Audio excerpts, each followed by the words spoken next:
da zavodiš viteza. Hrane u srednjevekovnoj atmosferi. Ovi događaji priredili su vam učenici 5. i 6. razreda u okviru izbornih predmeta Čuvari prirode i svakodnevni život u prošlosti.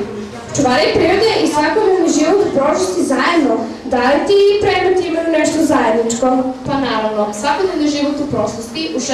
razredu govori o životu ljudi u srednjem veku, a srednjevekovni ljudi su bili čuvari prirode. Jako malo su je menjali i sačuvali su za nas i danas. I osim toga, poštovali su njene zakone i pomalo su se i plašili. Sada se dosta priča o zdravoj hrani. Ako su ljudi iz srednjeg veka živeli u skladu sa prirodom, da li to znači da su jeli samo zdravu hranu? Da, naravno, nema šećera, majoneza, aditiva, konzervansa. Pripremile su njihove mame. U ukusima u kojima ćete danas uživati, pričat će vam Nikolija Tričković. Ako želiš mišić. Ako želiš mišiće, ko gvožđe, jedi belo i crno grožđe. Ako snagu zbilja mušku, onda ne smeš zaobići krušku. Ako želiš na sve biti imun, jedi ili sedi žuti limun. Ako želiš ruke kao kanđe, prosto gutaj sveže pomoranče. Ako želiš veštine sa strane, okomi se na te krive banane. Ako želiš da izgledaš grešnije, svakodnevno upražnjavaj trešnje. Ako želiš biti bistre glave, beri ove jagode iz trave. I uopšte, kogod nešto hoće, mora jesti i voleti voće. S obzirom na to da se danas uglavnom nezdravo hranimo, evo dobre prilike da vidimo i probamo neke od domaćih proizvoda koji spadaju u zdravu hranu, kao što su suvo i sveže voće, razne pite i proje, razni hlebovi, salate i kuvana jela. Koje smo momenti srednjevekovnog života pripremili za danas? Jovana Petković. Pokušali da vam približimo atmosferu jednog srednjovekovnog zamka. Plemići i njihove porodice su rado plesali, pevali i svirali. Igrali su razne igre, na primer šah, a dame su se bavile vezom. U srednjem veku sokolarstvo je bilo popularan sport. Plemići su imali svoje sokolove, jastrebove, koje su sokolari dresirali da hvataju ptice i sitne životinje. U zamkovima su često održavani turniri. Najpopularniji sport na turniru su bili dvoboj. U dvobojima dva viteza jurišaju jedan na drugog, pokušavajući da obore protivnika na zemlju. Kraljevi i plemići su često išli u lovu okoline zamka. Jahali su konje, imali su lovačke pse, a lovili su jelene, divlje svinje, medvede i vukove. U glavnoj dvorani plemičkog zamka održavale su se gozbe. Paževi su služili hranu i vino, dvorske lude su zbijale šale, a mistrili svirali i pevali. Služili su mnogobrojna jela, a gozba je mogla trajati satima. Gospa i gospodar su sedeli pod balahinom. Jeli su prstima i umjesto tanjira su imali kriške bajatom hleba.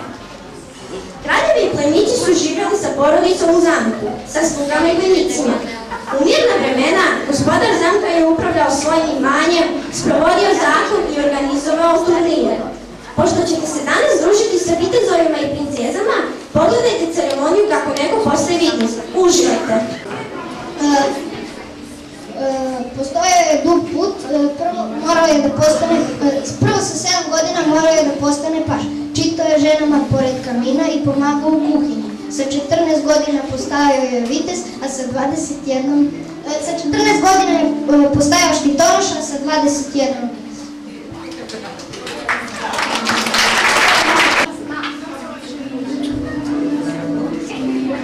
U slavu Boga i Marije, neka zlo ovde ne gari se, crkvu i veru štiti. Zaklinjem se da ću služiti kralju, veri i crkvi, da iz borbe neću istupiti i da ću siromašne braniti. Budi vitez.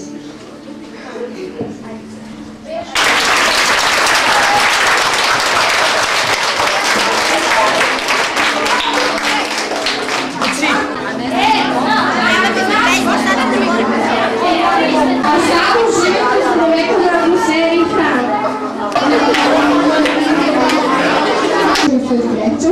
A ovdje sa leve strane možete da se slikate.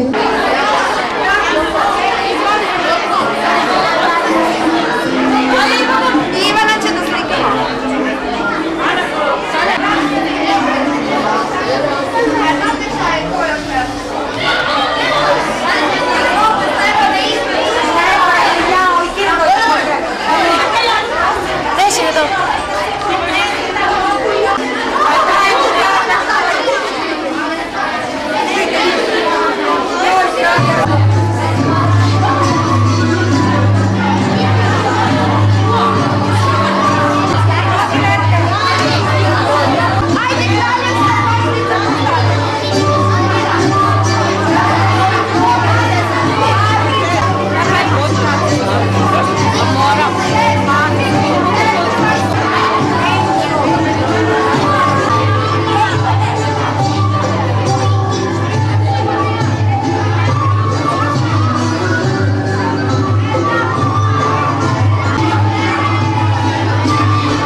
Ženite sam.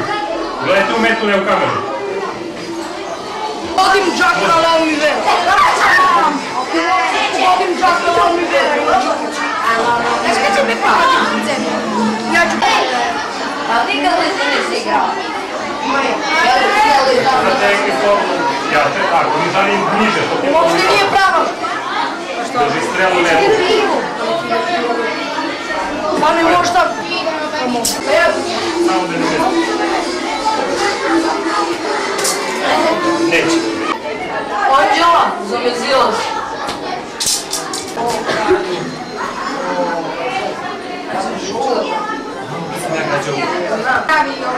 Sad će on kao strelac da gađa Ivan. Nego ne rade nam strele.